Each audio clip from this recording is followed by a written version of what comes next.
Bismillahirrahmanirrahim. Assalamualaikum warahmatullahi wabarakatuh. Alhamdulillahilladzi hadana lil Islam wa manna alaina bih wa akhrajana fi khairi ummatin fanas'aluhu at-taufiqa lima yuhibbu wa yarda wal hifdha mimma yakrahu wa yaskhat wa nusalli wa nusallimu ala habibina wa sayyidina Muhammad ibn Abdullah wa ala alihi wa ashabihi wa man tabi'ahum bi ihsanin ila yaumil qiyamah. Amma ba'd. Ikhwan wa akhwat rahimani wa rahimakumullah. Kita masuk pada pembahasan yang baru dari kitab Aqidah Salaf Ashabul Hadis oleh Al-Imam As-Sabuni rahimana wa rahimahullah, yaitu bab atau pembahasan tentang al-imanu bil haudi wal kautsar, beriman terhadap adanya al-haud dan al-kautsar. Naam, al-haud dan al-kautsar adalah dua karunia yang Allah Subhanahu wa taala karuniakan kepada Rasul sallallahu alaihi wa alihi wasallam. Kita lihat ucapan Al-Imam As-Sabuni. Kata beliau rahimana wa rahimahullah, wa yu'minuna bil haudi wal kautsari wa idkhali fariqin minal muwahhidina al jannata bighairi hisabin wa muhasabati fariqin minhum hisaban yasira wa idkhalihimul jannah bighairi su'in yamassuhum wa adabin yalhaquhum. Dan ashabul hadis, mereka beriman, orang-orang yang berpegang teguh dengan agama dan sunnah yang berjalan padanya ahlul hadis, itu mereka beriman terhadap adanya al-haud dan al-kautsar, adanya al-haud dan al-kautsar. Wa idkhali fariqin minal muwahhidin al-jannata bighairi hisab. Dan juga mereka beriman bahwa adanya sekelompok muwahhidin,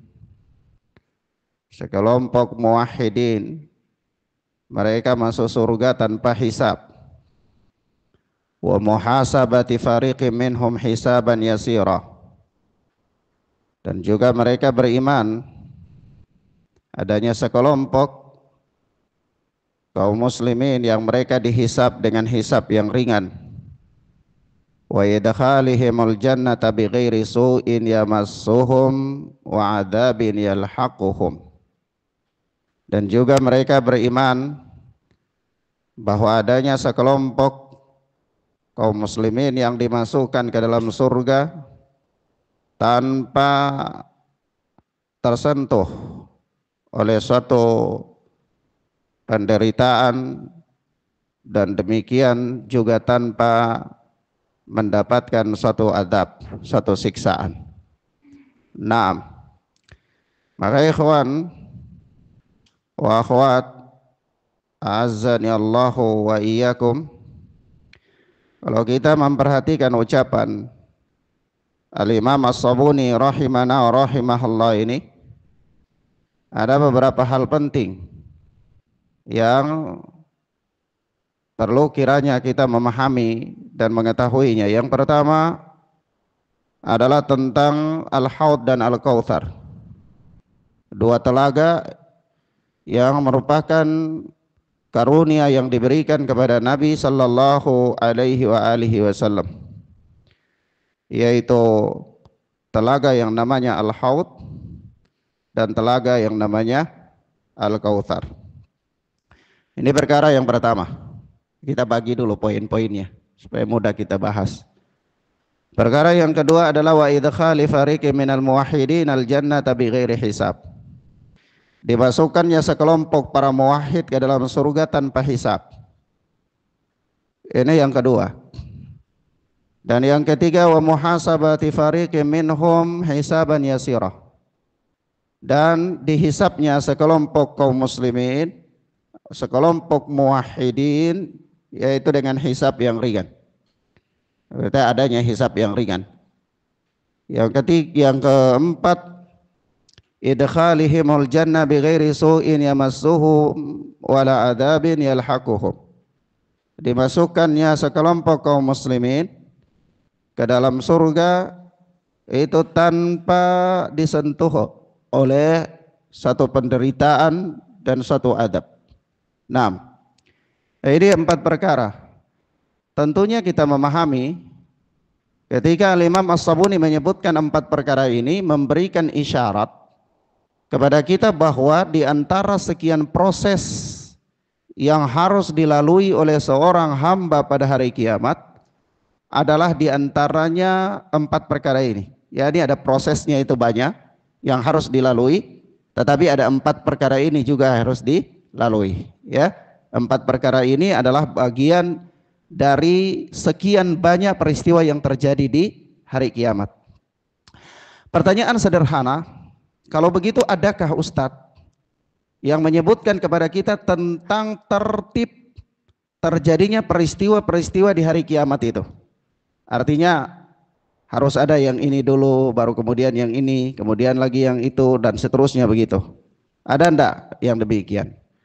Maka kita katakan ikhwanna fiddin, a'azzani Allah wa iyyakum, terkait dengan peristiwa Al-Haud dan Al-Kautsar dibandingkan dengan peristiwa-peristiwa yang lain, itu para ulama berselisih pendapat tentang tertibnya. Para ulama berselisih pendapat tentang tertibnya. Oleh sebab itu Al-Alamah Syekh Rabi bin Hadi Al-Madkhali rahimana wa rahimahullah, beliau memberikan penjelasan ketika menjelaskan hal ini. Kata beliau, wa yakhtalifu ahlu sunnati fi tartibil haudi wasyafa'ati wassirati ayyuha awwalu. Ya, ahlu sunnah mereka berselisih pendapat tentang tertib telaga, syafaat dan sirat. Mana yang lebih duluan? Mana yang lebih duluan?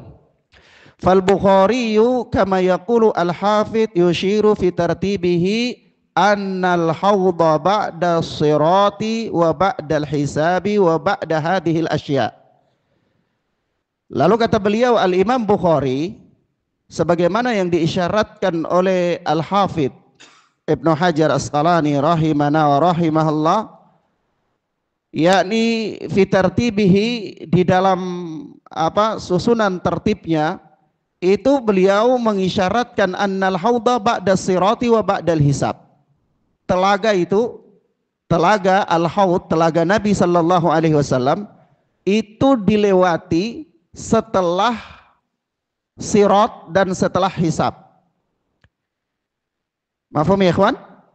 Wa ba'da hadhil asya, dan setelah peristiwa-peristiwa yang terjadi di hari kiamat itu. Jadi berarti menurut Al-Imam Al-Bukhari, peristiwa Al-Haud itu dia datang agak belakangan jika dibandingkan dengan hisab, jika dibandingkan dengan sirat, jika dibandingkan dengan yang lain-lainnya. Mafhum ya?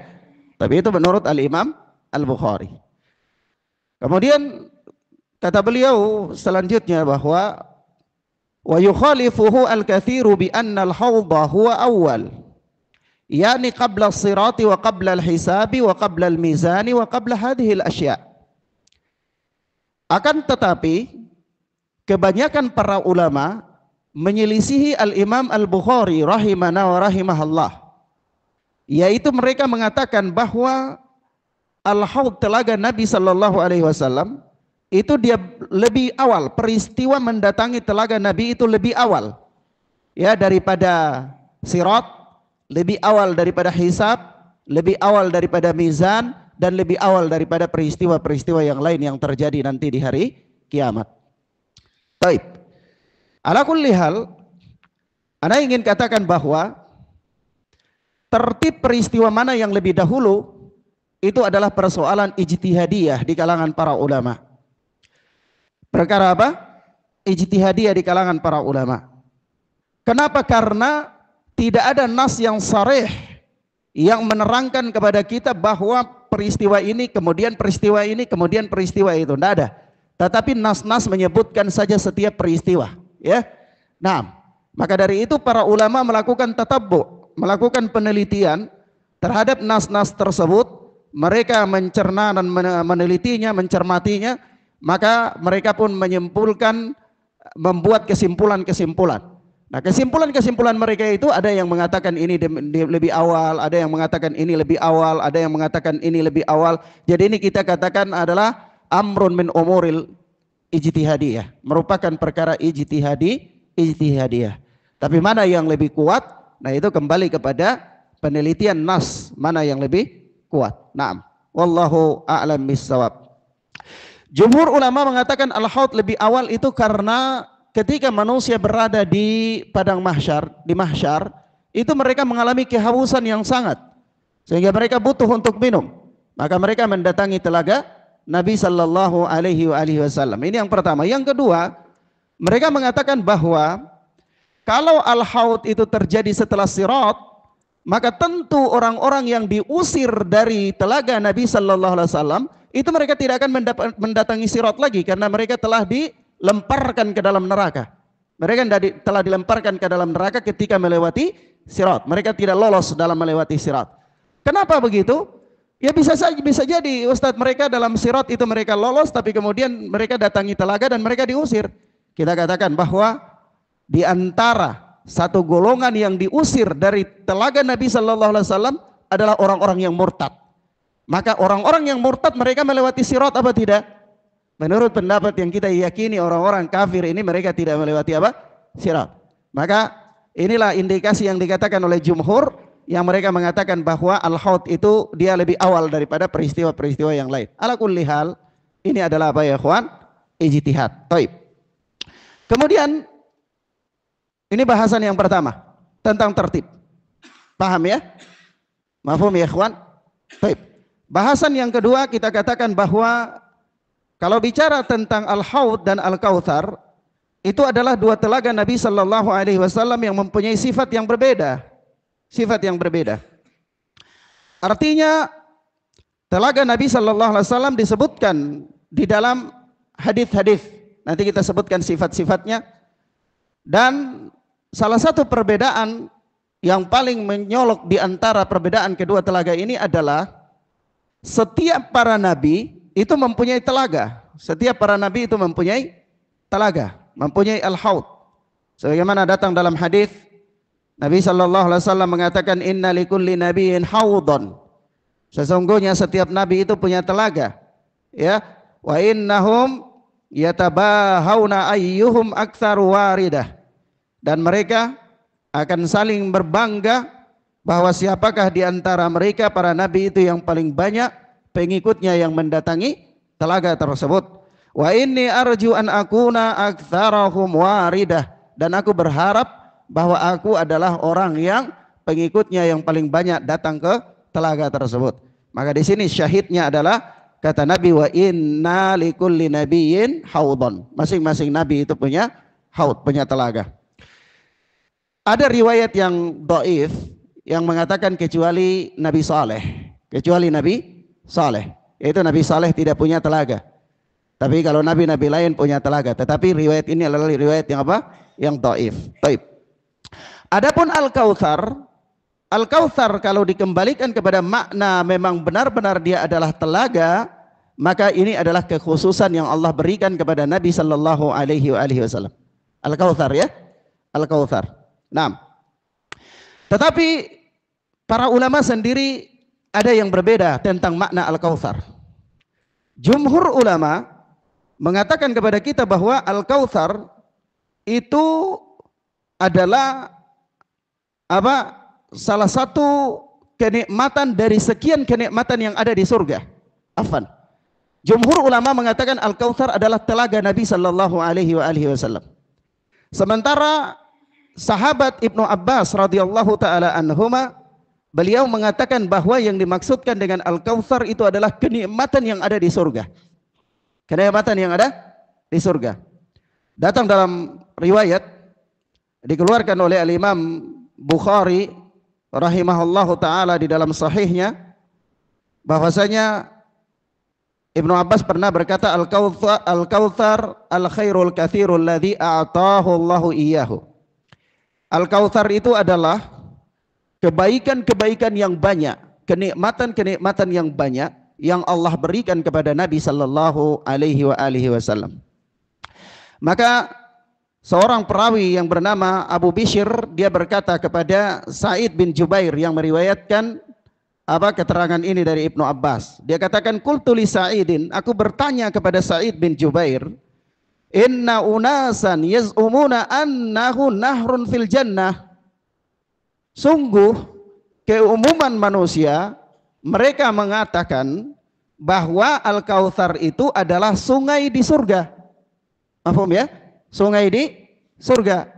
Lalu apa kata Sa'id bin Jubair? Faqala Sa'id, an-nahru alladzi fil jannati minal khairi alladzi ataahu Allahu iyyahu. Sungai di surga itu termasuk dari kebaikan yang diberikan oleh Allah Subhanahu wa taala kepada Nabi sallallahu alaihi wasallam. Yani kalaulah Al-Kautsar itu maknanya adalah kebaikan-kebaikan, kenikmatan-kenikmatan yang banyak yang Allah berikan kepada Nabi sallallahu alaihi wasallam di surga, maka salah satu dari kebaikan yang Allah berikan kepada Nabi di surga itu adalah an-nahar, An-Nahar, Kautsar yang Kautsar itu yang dimaksud. Tapi dari sini kita pahami bahwa kalau menurut Ibnu Abbas radhiyallahu taala anhuma, Al-Kautsar itu lebih umum daripada sekedar nahar di surga. Mahfum ya ikhwan? Ya, menurut Ibnu Abbas radhiyallahu taala anhuma, bahwa an-nahar itu lebih umum daripada sekedar sungai di surga. Nah, tetapi jumhur ulama mengatakan an-nahar itu lebih khusus, yaitu sungai di surga. Taib. Kalau al-haud itu sungai di mana? Sebelum surga. Sungai sebelum apa? Sebelum surga. Taib. Datang dalam riwayat yang menyebutkan tentang berbagai macam kenikmatan atau berbagai macam sifat al-haud. Datang tentang berbagai macam sifat al-haud. Di antaranya berkata Syekh Shalih Fauzan hafizana wa hafizahullah ketika menjelaskan tentang sifatnya al-haud, sifatnya telaga Nabi sallallahu alaihi wasallam, kata beliau, wa kadzalika min usuli ahli sunnati wal jamaah annal imanu bil haud far rasul sallallahu alaihi wasallam lahu haudun wa qulu nabiyyin minal anbiya'i lahu haudun tariduhu ummatuhu lianna an-nasa yusibuhum atashun syadidun. Ya, demikianlah di antara prinsip-prinsip ahlu sunnati wal jamaah, pokok-pokok akidah ahlu sunnati wal jamaah adalah beriman terhadap adanya al-haud. Rasul sallallahu alaihi wasallam mempunyai haud. Setiap nabi mempunyai haud yang akan didatangi oleh setiap umat mereka. Di masing-masing nabi dia mempunyai haud dan masing-masing umatnya akan datang ke haudnya. Akan datang ke apa? Ke haudnya. Nah, lianna an-nasa yusibuhum atashun syadid. Karena manusia mereka mengalami kehausan yang sangat. Mereka mengalami kehausan yang sangat. Yahtajuna ilal ma', mereka butuh air. Wa haudu nabiyyina huwa a'dhamul hiyat. Sementara telaganya Nabi kita sallallahu alaihi wasallam adalah telaga yang paling besar, telaga yang paling besar daripada telaga-telaga para nabi yang lain itu. Tuluhu syahrun wa arduhu syahrun ma'uhu asyaddu bayadan minal laban. Panjangnya itu sepanjang 1 bulan perjalanan, lebarnya juga selebar 1 bulan perjalanan, ya, ini panjang dan lebarnya sama. Kemudian ma'uhu asyaddu bayadan minal laban, airnya lebih putih daripada susu. Di dalam riwayat dikatakan wariq minal wariq, lebih putih daripada perak. Wa ahla minal asal, lebih manis daripada madu. Wa aniyatuhu adada nujumi as-sama, dan apa, bejana-bejana, cangkir-cangkir yang ada di sekitar apa telaga tersebut yang nanti dipakai untuk minum adalah jumlahnya sebanyak bintang di langit. Man yashrabu minhu syurbatan au syarbatan lam yadma ba'daha abadan. Barang siapa yang minum satu teguk dari apa namanya telaga tersebut, maka dia tidak akan mengalami haus selama-lamanya. Dia tidak akan mengalami haus selama-lamanya. Nah, ini diantara sifat-sifat apa? Telaga Nabi sallallahu alaihi wasallam. Dan kalau antum mau baca sifat tentang telaga Nabi, antum bisa lihat riwayat-riwayatnya ya. Bisa lihat riwayat-riwayatnya, ada dalam Sahihain, ada dalam Musnad Ahmad, ada dalam Sunan Tirmidzi, ada dalam Sunan Abi Daud, ada riwayat-riwayat yang berbicara tentang sifat-sifat telaga Nabi sallallahu alaihi wasallam. Namun ya ikhwan, satu hal yang perlu kita catat di sini. Ketika kita katakan bahwa setiap umat dari para nabi itu mereka akan mendatangi telaga nabi-nabi mereka. Maka pertanyaan, apakah semua umat Muhammad sallallahu alaihi wasallam itu akan mendatangi telaga beliau dan semua akan merasakan minum dari telaga beliau sallallahu alaihi wasallam, atau ada orang-orang tertentu yang mereka mendatangi telaga tersebut tetapi mereka dihalau dan tidak diberikan izin untuk meminumnya? Maka kalau kita lihat riwayat-riwayat tentang hal ini, ada beberapa riwayat. Yang pertama, kita lihat dalam riwayat Bukhari.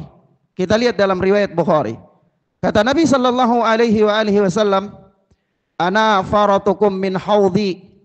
Ya, aku akan berada di depan kalian, ya, di telagaku. Ya, ini aku tunggu kalian di telagaku. Wala yurfa'anna ilayya rijalun minkum. Ya, dan apa, akan diangkat kepadaku sejumlah lelaki di antara kalian, atau sejumlah orang di antara kalian.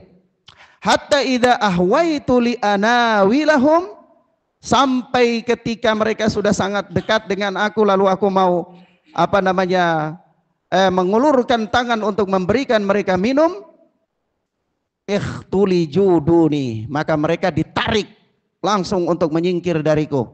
Fa'akulu, lalu aku berkata, ya Rabb, ashabi, wahai Allah, ya Allah, ashabi, mereka yang ditarik untuk pindah dariku itu adalah para sahabatku.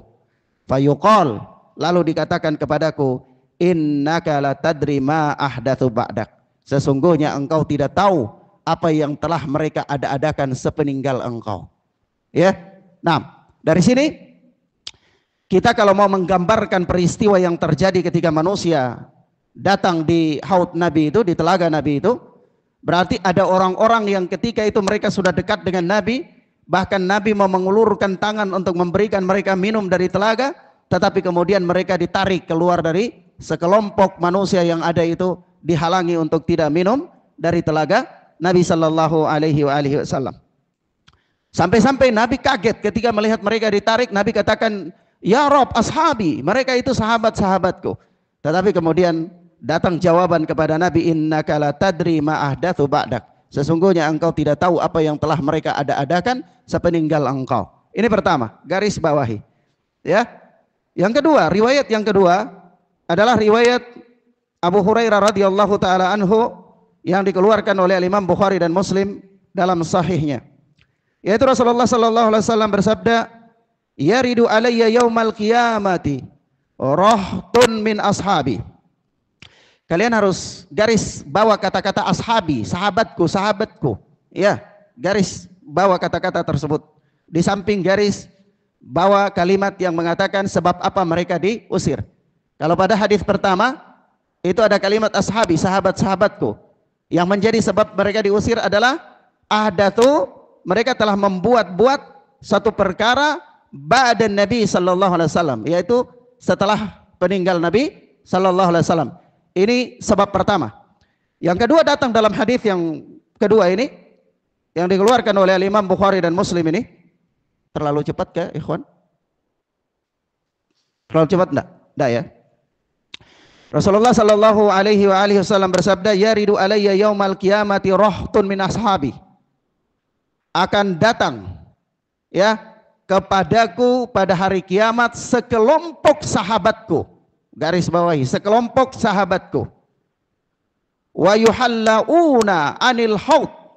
Lalu mereka dihalangi dari telaga.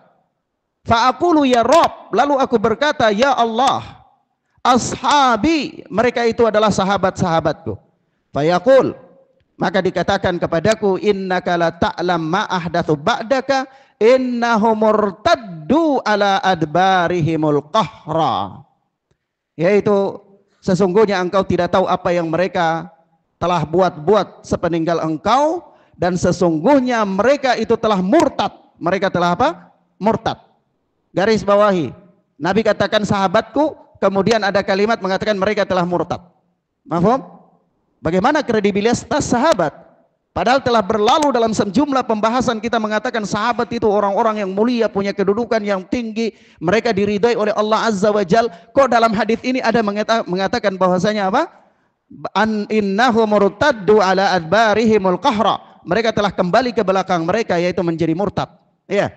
Nah, garis bawah, ini kalimat hadis yang kedua.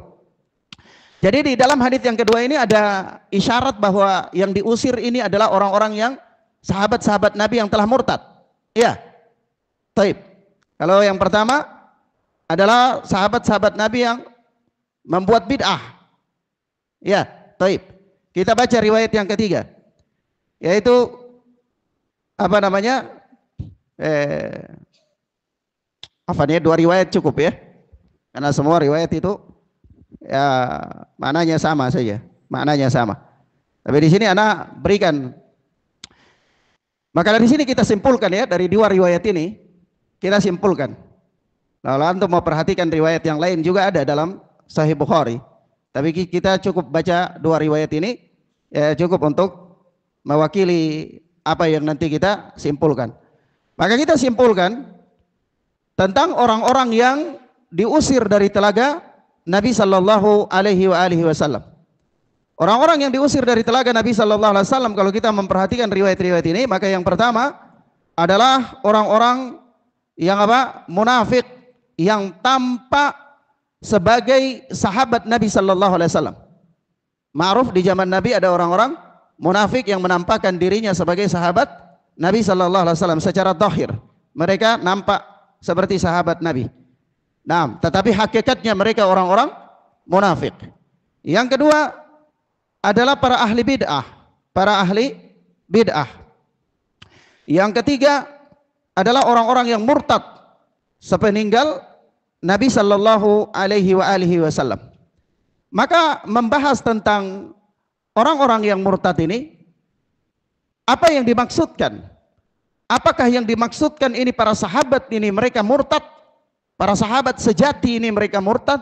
Para sahabat yang telah mendapatkan rekomendasi dari Allah Subhanahu wa taala dan Rasul itu mereka murtad, yang Allah Azza wa Jalla mengatakan as-sabiqunal awwaluna minal muhajirin wal ansar ya walladzina tabauhum bi ihsan.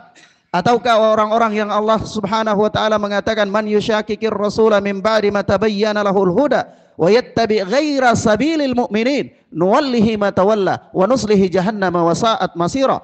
Apakah mereka-mereka ini yang dimaksud atau yang mana? Maka kita dengarkan penjelasan para ulama. Al-Imam An-Nawawi rahimana wa rahimahullah di dalam syarah Sahih Muslim Al-Minhaj, ketika menjelaskan hadis-hadis yang berkaitan dengan ini, beliau berkata, kata beliau, "Hadza fi man irtadda ba'da Nabi sallallahu alaihi wasallam minal murtadina wa fi man ahdatsa ba'dahu minal bid'ah." Hadis-hadis ini atau hadis ini menerangkan tentang orang-orang yang murtad setelah Nabi sallallahu alaihi wasallam wafat, dan juga tentang orang-orang yang mengada-ngadakan bid'ah setelah beliau sallallahu alaihi wasallam. Ini pertama.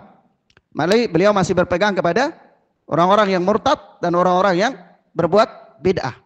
Penjelasan rincinya kemudian beliau berkata selanjutnya, kata beliau, faqila fi hadha hujjatun li firqatir rafidah wa huwa batil. Dan dikatakan bahwa hadis ini adalah hujjah bagi Rafidhah, bagi kelompok Syiah Rafidhah, ya, yang menuduh para sahabat itu murtad, menuduh para sahabat murtad. Mereka menyerang para sahabat dengan hadis ini, yaitu di mana sekelompok orang diusir dari telaga Nabi, lalu Nabi mengatakan ashabi, ya, itu para sahabatku ya Allah.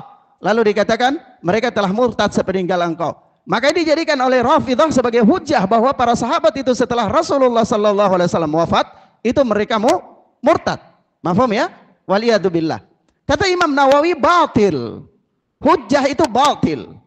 Kenapa hujjah itu batil? Kata beliau, wal muradu bihi al munafiquna wal murtadduna wa yuhmalu an yakuna mimman kana fi zamanihi thumma ahdatha ba'dahu au kana min ashabihi fartadda ba'dahu. Yang demikian itu batil karena apa?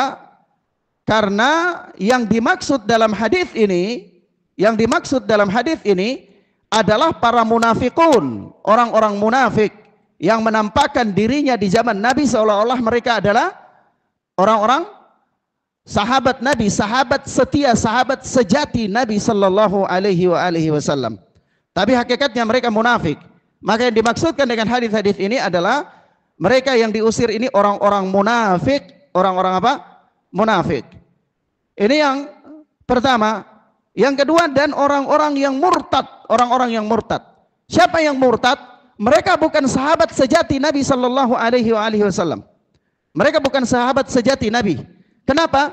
Karena telah maklum bahwa setelah Nabi sallallahu alaihi wasallam wafat, itu ada orang-orang yang baru masuk Islam dari kalangan para pedalaman dan yang lain-lainnya. Itu mereka enggan untuk membayar zakat dan mereka berbondong-bondong keluar dari Islam, lalu mereka diperangi oleh Abu Bakar As-Siddiq radhiyallahu taala anhu. Kenapa mereka datang semua waktu itu? Kenapa mereka datang di hadapan Nabi sallallahu alaihi wasallam? Karena mereka dikenal di zaman Nabi. Mereka dikenal di zaman Nabi dan dikenal dengan cara apa? Dikenal dengan cara sebagaimana datang dalam hadis yang dikeluarkan oleh Al-Imam Muslim. Rasulullah mengatakan yud'auna ummati yaumal qiyamati ghurran muhajjalina min atharil wudu'. Umatku akan diseru pada hari kiamat, dipanggil untuk datang, dan aku mengenal mereka dalam kondisi ghurran muhajjalina min atharil wudu', bercahaya wajah dan kaki mereka karena bekas-bekas wudu'. Kenapa? Bekas-bekas wudu. Lalu pada hari itu ketika manusia masih banyak demikian, mereka juga bergabung di kelompok kaum muslimin. Mafhum ya? Tapi begitu mereka mendekat, mereka dikenal dan mereka diusir. Mereka diusir. Naam. Mafhum ya, ikhwan? Paham ya? Kemudian ucapan Al-Imam An-Nawawi selanjutnya, kata beliau, "Tsumma ahdatsa wa yuhtamalu an yakuna mimman kana fi zamanihi thumma ahdatsa ba'dahu." Dan juga hadis ini bisa dimaksudkan, ya, ada pengertian bahwa orang-orang yang hidup di zaman Nabi lalu mereka melakukan kebid'ahan setelah Nabi sallallahu alaihi wasallam wafat. Mereka melakukan kebid'ahan setelah Nabi sallallahu alaihi wasallam wafat. Jadi ada ya? Ini ada. Ya seperti apa? Seperti orang-orang yang terjatuh di dalam orang-orang yang kemudian baru ya berpura-pura masuk Islam, kemudian mereka bergabung dalam kelompok-kelompok yang menyimpang, ya seperti dalam terprovokasi dengan Khawarij, ya, dan yang selainnya. Lalu kata Imam Nawawi selanjutnya, aukana min ashabihi fartadda ba'dah, atau mereka itu ya bisa jadi adalah orang-orang yang di zaman Nabi sallallahu alaihi wasallam itu bagian dari kelompok yang menampakkan dirinya sebagai sahabat Nabi, tapi kemudian mereka murtad. Tapi kemudian apa? Mereka murtad. Nah, tapi mereka bisa dikenal karena mereka waktu itu adalah orang-orang yang menampakkan dirinya seperti seorang Islam, seorang Muslim. Taib. Ini penjelasan Al-Imam An-Nawawi. Adapun Al-Imam Al-Qurtubi, di dalam At-Tadhkirah, beliau punya penjelasan yang lebih sederhana. Kata beliau begini, Imam Qurtubi, Hadza innama yakunu liman kana fi dhahirihi min ashabin Nabi sallallahu alaihi wasallam. Tsumma irtadda 'anid din aw ahdatha ma yujibu salbasmis suhbah asy-syar'iyyi. Perhatian. Kata beliau, yang demikian ini, hadis-hadis yang mengatakan bahwa mereka diusir ini adalah orang-orang yang telah mengada-ngadakan perkara yang engkau tidak tahu sepeninggal engkau, mereka telah murtad sepeninggal engkau. Kata Imam Qurtubi, yang demikian ini hanya berlaku bagi orang-orang yang liman kana fi dhahirihi min ashabin Nabi sallallahu alaihi wasallam. Secara dhahir mereka tampak itu seperti sahabat Nabi sallallahu alaihi wasallam. Nampak mereka itu seperti sahabat Nabi, yakni mereka apa? Hidup di zaman Nabi dan menampakkan diri sebagai sahabat Nabi. Tsumma irtadda 'anid din, kemudian mereka murtad dari agama. Au ahdatsa ma yujibu salbasmi suhbati syar'i, atau setelah Nabi wafat mereka melakukan perkara-perkara yang mengharuskan dicabutnya status sahabat secara syar'i dari mereka.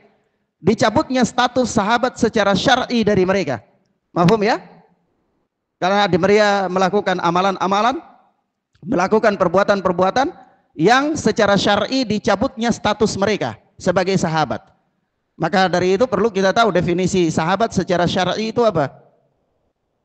Definisi sahabat secara syar'i, orang yang bertemu dengan Nabi sallallahu alaihi wasallam, beriman kepada beliau ya, sampai dia meninggal dalam keadaan yang demikian.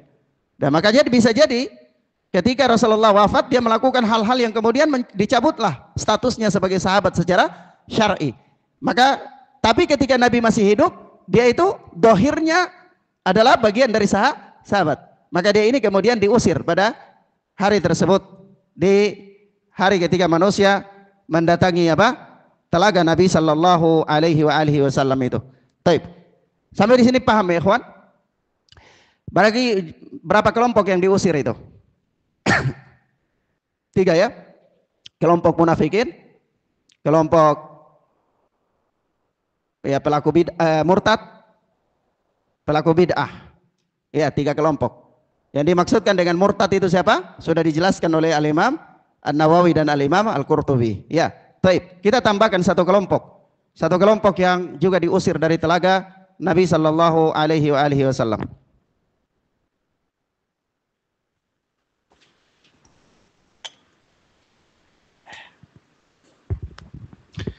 Yaitu kelompok yang keempat. Siapa mereka?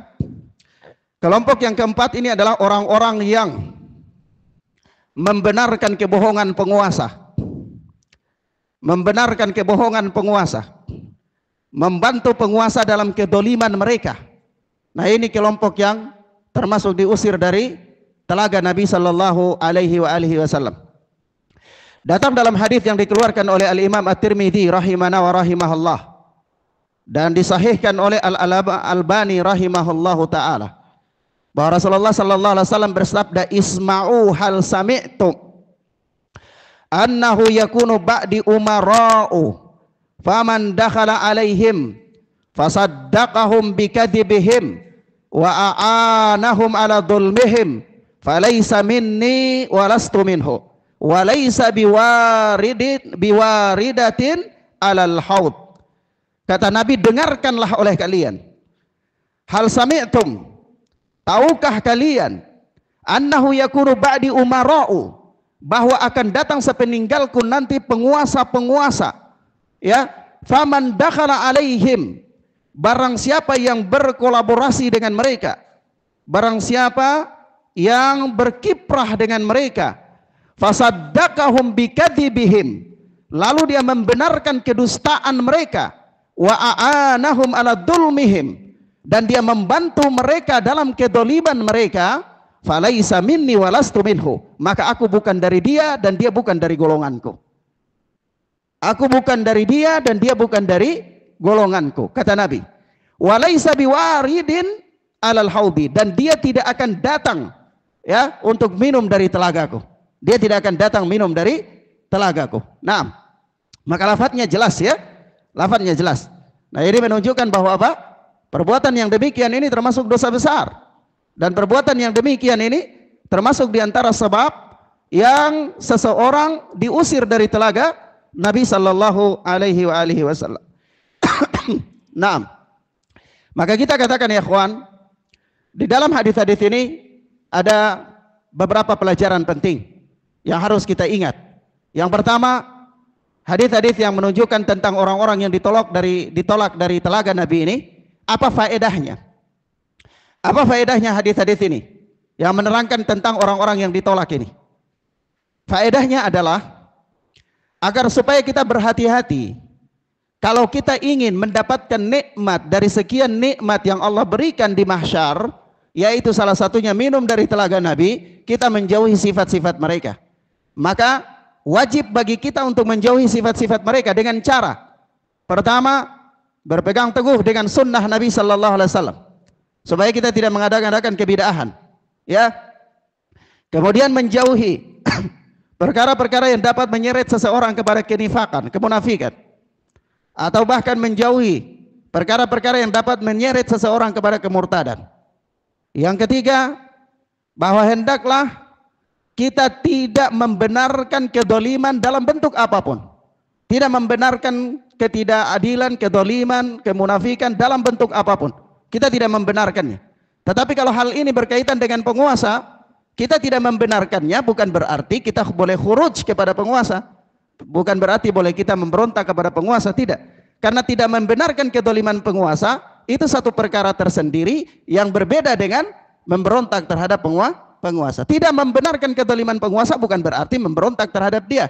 Mahfum ya? Jadi apa? Kita harus apa? Kita harus qulil haqqa walau kana murra. Kita harus mengatakan yang benar walaupun yang benar itu dia apa? Pahit rasanya. Jadi kalau kedoliman kita katakan kedoliman, jangan kita menutupi kedoliman penguasa dengan mencari dalil untuk mereka, membenarkan segala tindakan dan perbuatan mereka, lalu kita katakan bahwa mereka ini berdiri di atas nas, atau bahkan kita katakan dia ini nabi baru. Ya, tidak boleh. Kita tidak boleh membenarkan. Kenapa? Karena kita membenarkan kebohongan penguasa, kita membantu penguasa dalam kedoliman mereka yang jelas-jelas kedoliman, itu adalah merupakan salah satu perkara al-kabirah minal kabair, dosa besar. Karena Rasulullah mengeluarkan dia dari golongan Rasulullah, dan apa? Merupakan ancaman terbesar bahwa dia tidak akan minum dari telaga Nabi sallallahu alaihi wasallam. Taib. Mafhum ya ikhwan? Ilahuna ikhwana fiddina azani Allah wa iyyakum. Sampai di sini insyaallah kita lanjutkan pada pembahasan berikutnya biidznillah. Wassallallahu ala nabiyina Muhammad wa ala alihi wa sahbihi wasallam. Subhanakallahumma bihamdika asyhadu an la ilaha illa anta astaghfiruka wa atubu ilaik. Wassalamualaikum warahmatullahi wabarakatuh.